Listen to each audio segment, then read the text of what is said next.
अष्टावक्र महागीता। अष्टावक्र मुनि की जय हो। आखरी प्रकरण 20। जनक उवाच।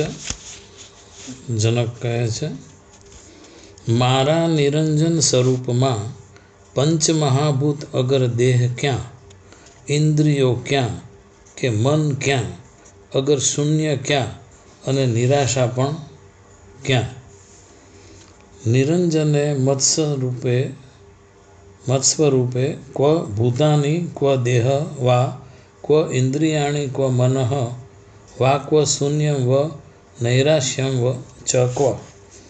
निरंजने मत्स्वरूपे मारा निष्कलंक स्वरूप में नथी पंच महाभूतों प्रपंची कोलाहल रूपी कलंक, नथी कारण रूपे पंच महाभूत के नथी कार्य रूपे देह, तो पछी इंद्रियों के मन मुझ आ शरीर में क्यांथी होय।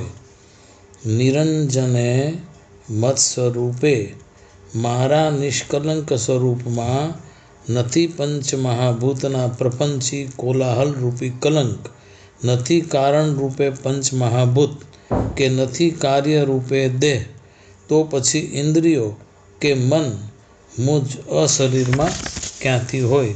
विवेक चूड़ामणी 261। जे कार्य अने कारणपणाथी अलग छे तेज ब्रह्म तू छे, एम मन में तू ध्यान कर।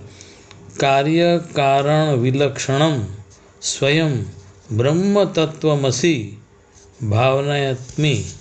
जे कार्य अने कारणपणाथी अलग छे तेज ब्रह्म तू छे। तेज ब्रह्म तू छे जे कार्यथी अलग छे, कारणपणाथी पण अलग छे। आम मन में तू ध्यान कर।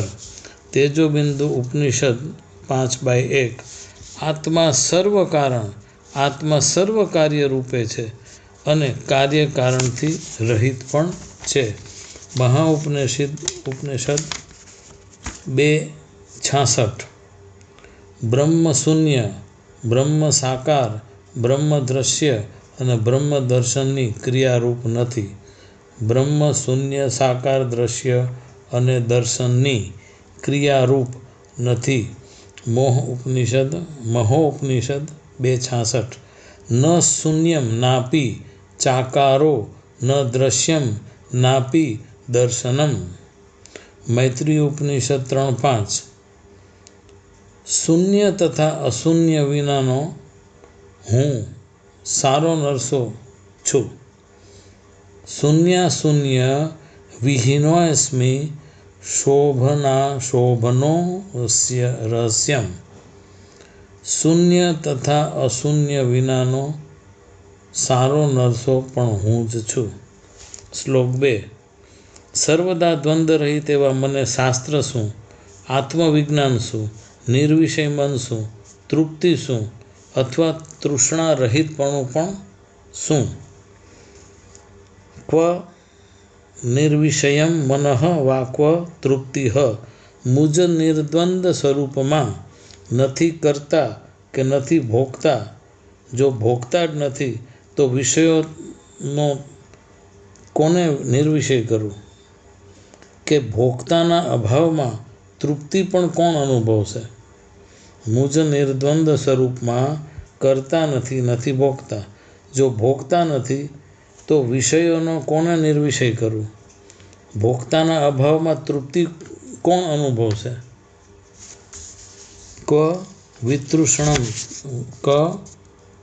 वितृष्वत्वम। तृष्णा रहित थवानो पण प्रश्न नथी। तृष्णा रहित थवानो पण प्रश्न नथी। जेने तृष्णा के स्पृहा होय तेने तेनाथी रहित थवुं पड़े। हूँ आप्तकाम छूँ, मारे वળી स्पृहा केवी, मारे स्पृहा रहितपणुं पण केवुं। आप्तकामस्य का स्पृहा। वासना शून्य ने तृष्णा के वितृष्णा पण क्या।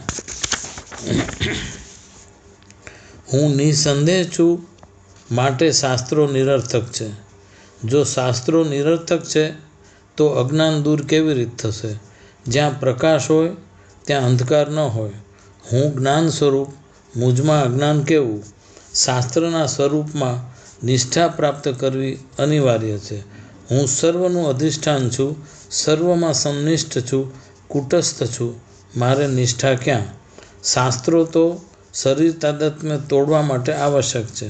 હું અશરીરી છું. મારે વળી દેહ કેવો અને તાદાત્મ્ય કેવું? શાસ્ત્રો સંસારીની આસક્તિ છોડાવવા સમર્થ છે, સાર્થક છે. હું અસંગ છું, હું અસંસારી છું. નથી સ્પર્શ મને સંસારી કે સંસારનો. શાસ્ત્રો તો અહંકારને જ અંતે ઉપદેશે છે, તેને ઓગાળવા માટે ઉપયોગી છે. હું નિરઅહંકારી છું. નથી મારે કાંઈ ઓગાળવું, નથી મારે કાંઈ પીગાળવું, નથી મારે કાંઈ પ્રગટ કરવું. શાસ્ત્રો તો દ્વૈત પ્રપંચની નાબૂદી, નાશ કરનારું બેજોડ શસ્ત્ર છે. હું અદ્વિતીય છું, મુજમાં દ્વૈત નથી તો નાબૂદી કે નાશ કોનો? હું અજોડ છું. શાસ્ત્રો તો દ્વંદ્વથી મુક્તિ અપાવનાર પવિત્ર વિદ્યા છે, સંગ્રહ કરવા યોગ્ય છે. હું નિર્દ્વંદ છું. મારે દ્વંદ્વથી મુક્તિ ક્યાં? અરે શાસ્ત્ર તો સાચો મિત્ર છે, માર્ગદર્શક છે, પરમાત્માનો પંથ છે, સાક્ષાત્કારનો સ્વયં નકશો છે. તેને કદી તરછોડાય નહીં. હું કોઈને તરછોડતો નથી, પણ સ્વીકારી શકું તેમ પણ નથી. ભલે શાસ્ત્રો પરમાત્માનો પંથ રહ્યો, પણ હું સ્વયં મંજિલ છું. શ્લોક 3. જ્ઞાન ક્યાં? અજ્ઞાન પણ ક્યાં? હું ક્યાં? આ પણ ક્યાં? મારું બંધન ક્યાં? મોક્ષ ક્યાં? અગર મારા સ્વરૂપમાં રૂપ ક્યાં? વિદ્યા ક્વ અવિદ્યા ચ ક્વ? અહમ ક્વ ઇદમ વા ક્વ? મમ ક્વ બંધઃ વા ક્વ મોક્ષઃ? સ્વરૂપસ્ય રૂપિતા ચ ક્વ? જનકજી પોતાના પારમાર્થિક નિરપેક્ષ સ્વરૂપમાં જાગી ગયા છે. હવે સાપેક્ષતાનું સમગ્ર ક્ષેત્ર તેમને મન સ્મશાન સમાન છે. જ્ઞાન, અજ્ઞાન, હું, આ, બંધ, મોક્ષ, આત્મા, અનાત્મા, સત, અસત, સાકાર, નિરાકાર, સ્થૂળ, સૂક્ષ્મ, ઉપર, નીચે, આગળ, પાછળ, પૂર્વ, પશ્ચિમ સર્વ કંઈ સાપેક્ષ છે, જ્યારે હું નિરપેક્ષ છું. અન્નપૂર્ણા ઉપનિષદ 2:15. બંધ મોક્ષ કેવો? આત્મારૂપી મૂળથી અન્ય કંઈ જ નથી, તેમ મનન કર. અવધૂત ગીતા 1:58. હું કદી જન્મ્યો નથી કે મરતો નથી. મારે શુભ અશુભ કર્મ જ નથી. મુજ વિશુદ્ધ નિર્ગુણ બ્રહ્મમાં ક્યાં બંધ, કેવો મોક્ષ? અવધૂત ગીતા 1:58. ન જાતો અહમ મૃતો વાપી ન મે કર્મ શુભાશુભમ વિશુદ્ધમ નિર્ગુણમ બ્રહ્મ બંધો મુક્તિ કથમ મમ. ક વિદ્યા ચ અવિદ્યા. વિદ્યા અવિદ્યા બુદ્ધિના ધર્મ છે, મારા કદી નહીં. હું તો સર્વ વિદ્યાની મહાવિદ્યા જેવી બ્રહ્મ વિદ્યા છું. પછી મારે અવિદ્યા કેવી? આ મમ ભાવ બંધન પેદા કરે છે, પણ જ્યારે અહમ ભાવ અને મમ ભાવ નાબૂદ થાય છે, ત્યારે બંધનથી મુક્તિ મળે છે. અહમ અને ઇદમની રમત આ ભોગતા ભોગ્યનો સંસાર છે. જ્ઞાનમાં અહમ ભાવ જ નથી, અર્થાત અહમ ભોગતા, અહમ કરતા તેવો ભાવ જ નથી. ઉપદેશ સાર 19. હું અરૂપ છું, તેથી મુજને રૂપ નથી. હું સમત્વ સ્વરૂપે છું, તેથી બંધ કે મોક્ષની વિષમતા મારે નથી. હું નિરઅહંકારી છું, તેથી નથી અહમ ઇદમ વૃત્તિ. અહમમયં કુતો ભવતી ચિન્વતઃ અયિ પતત્યહં નિજ વિચારણમ. શ્લોક 4.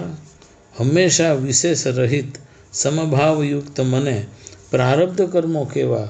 જીવન મુક્તિ પણ ક્યાં? તેથી વિદેહ મુક્તિ પણ કેવી?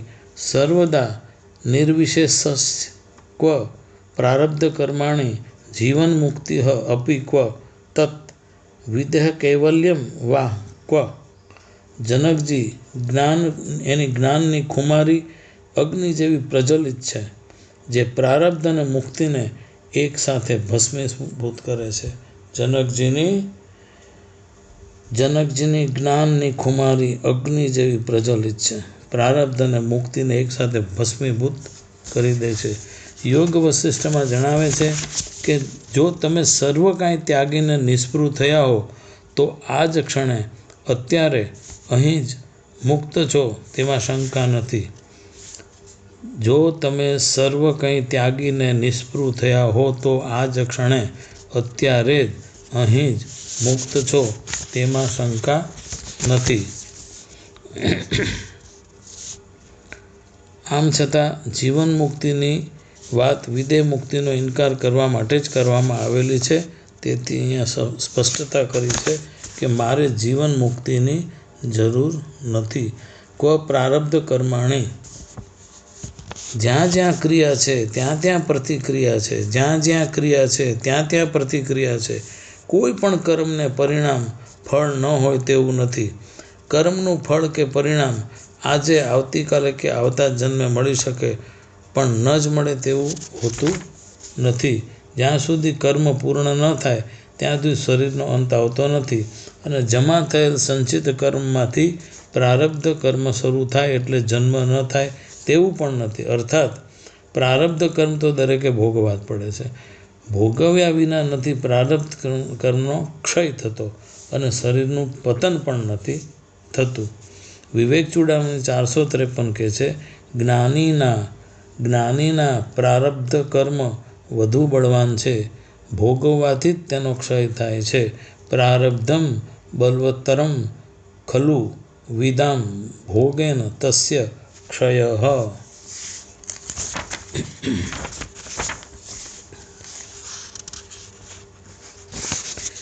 જ્ઞાનમાં સર્વ કર્મો ભસ્મ કરી શકાય છે, જેમ અગ્નિમાં લાકડા ભસ્મ થઈ શકે.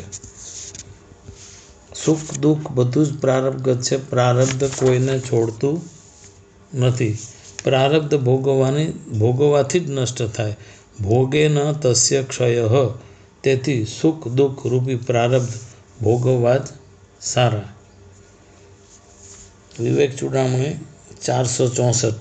અજ્ઞાની મૂઢની શંકાના સમાધાન માટે જ ઉપલક કે બાહ્ય દ્રષ્ટિથી શ્રુતિ વધે છે કે પ્રારબ્ધ જ દેહનું કારણ છે. સમજવું કે વિવેકી માણસોને દેહ આદિ સત્ય છે તેવું જણાવવું શ્રુતિ કહેતી નથી. કારણ કે શ્રુતિનો તો અભિપ્રાય જ છે કે પ્રયોજન તો માત્ર એક પારમાર્થિક અગોચર બ્રહ્મનું વર્ણન કરવાનો જ છે. શ્રુતિનું કહેવાનું એમ છે અભિપ્રાય કે પ્રયોજન તો માત્ર એક પારમાર્થિક અગોચર બ્રહ્મનું વર્ણન કરવાનો જ છે. શ્લોક 5. સદા સર્વદા સમભાવ રહિત બનેલા એવા મને. સદા સર્વદા સ્વભાવ રહિત બનેલા એવા મને કરતા ક્યાં, ભોગતા ક્યાં, નિષ્ક્રિયતા ક્યાં, સ્ફુરણ કેવું, અપરોક્ષ જ્ઞાન ક્યાં, ફળ જ્ઞાન ક્યાં. સદા નિભાવસ્ય મેં ક્વ કર્તા ચ ક્વ વા ભોક્તા, નિષ્ક્રિયમ સ્ફુરણમ ક્વ વા, ક્વ અપરોક્ષમ ફલમ વા ક્વ. સદા નિસ્વભાવસ્ય, જનકજી જણાવે છે કે હું સ્વભાવ રહિત છું. મારે સત્વગુણી રજસગુણી સ્વભાવ નથી અને નથી હું તમસગુણી સ્વભાવવાળો. સ્વભાવ અર્થાત પ્રકૃતિ અર્થાત માયા. જ્યારે હું પ્રકૃતિથી પર, માયાતીત, તેથી ગુણાતીત પણ હું જ છું. ક્વ કર્તા ક્વ વા ભોક્તા. પંચમહાભૂતોના સત્વગુણમાંથી અંતઃકરણ અને જ્ઞાનેન્દ્રિયો ઉત્પન્ન થયેલા છે અને રજસ ગુણમાંથી કર્મેન્દ્રિયના 5 પ્રાણ બનેલા છે. કાં તો કર્તા તરીકે કર્મેન્દ્રિય હોય, જ્ઞાનેન્દ્રિય હોય અને ભોક્તા તરીકે કાં તો અંતઃકરણ કે ઇન્દ્રિય હોય. અગર તે સૌને અભિમાની અહંકાર જ કરતા કે ભોગતા છે. મારા સ્વભાવરહિત સ્વરૂપમાં રજસ સત્વ ગુણ જ નથી, તમસ ગુણ સ્થૂળ શરીર બન્યું છે તે પણ નથી. તો મુજમાં કરતા ભોગતા ક્યાં? જ્યાં મુજ સ્વરૂપમાં કોઈ સક્રિય જ નથી ત્યાં કોણ થાય નિષ્ક્રિય? તેથી મારે સ્ફુરણ પણ કેવું? નિષ્ક્રિયતા ક્વ નિષ્ક્રિયમ સ્ફુરણમ વા. મુજ અમના ને સ્ફુરણા કેવી? અગર મુજ નિરઅવયવીને નિષ્ક્રિયતા પણ ક્યાં? ક્વ અપરોક્ષમ ફલમ વા ક્વ. અપરોક્ષનો અર્થ જ આત્મા છે. આત્મા સિવાય કાંઈ છે જ નહીં. આત્માથી અન્ય જે કાંઈ છે ત્યાં પ્રત્યક્ષ ઇન્દ્રિય ગમ્ય અગર પરોક્ષ અનુગમ્ય મનોગમ્ય કે બુદ્ધિગમ્ય જ છે. વૃત્તિ વ્યાપ્તિવાળું ગમે તે જ્ઞાન હોય, બેમાંથી કાંઈ જ મુજમાં નથી. સ્વયં હું અપરોક્ષ આત્મા છું. પછી કેવું અપરોક્ષ જ્ઞાન કે કેવું મારે ફળ જ્ઞાન?